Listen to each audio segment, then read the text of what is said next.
It's been 3 years since Marc Emery was imprisoned in the United States. The so-called Prince of Pot was sentenced to 5 years for selling cannabis seeds. Now his wife Jodie is asking the Canadian government to bring her husband home. Jodie's in Ottawa today and joins us now on the phone. Good morning. Good morning. Why are you in Ottawa today?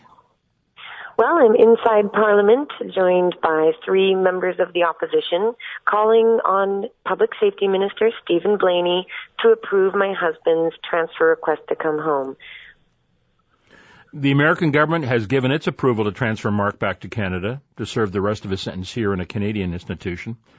Why do you think the Canadian government might be a little hesitant to sign the papers and bring him home?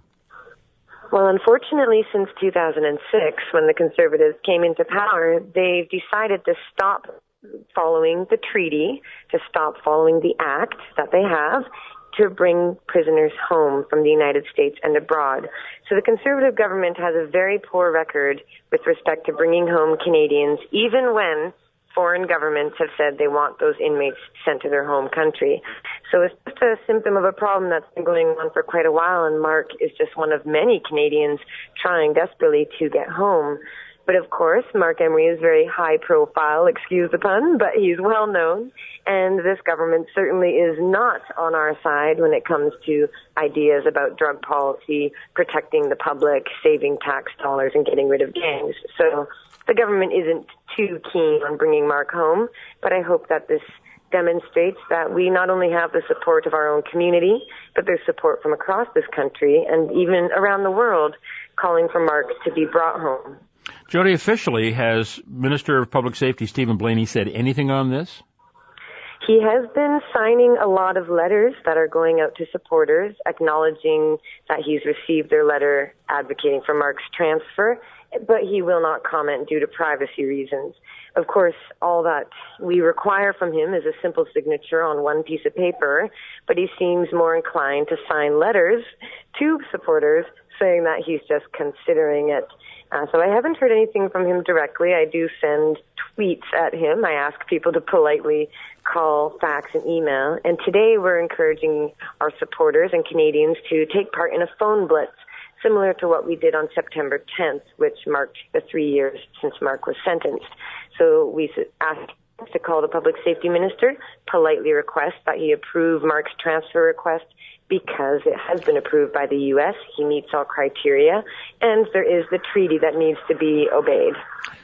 The Conservative government has made it known fairly widely, fairly publicly, that its position on legalizing marijuana is no. In a statement on its website, it says, and I quote here, "Our government has no interest in seeing marijuana legalized or made more easily available to youth," unquote. Do you think that stance plays into this issue as to why Marc isn't being brought home or they're not approving his return to Canada?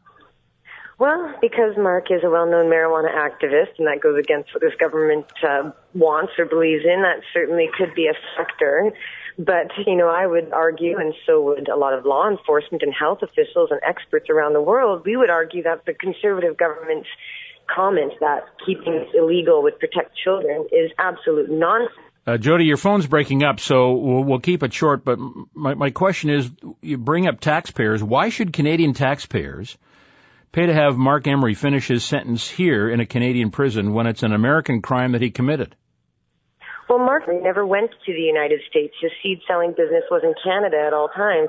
So having somebody in Canada face life in prison in a foreign country they never even set foot in is absurd. And that's why we're calling for Marc to be transferred home. And really, it's an offense to the American people that they're being forced to pay for the imprisonment of a Canadian who never even went into their country.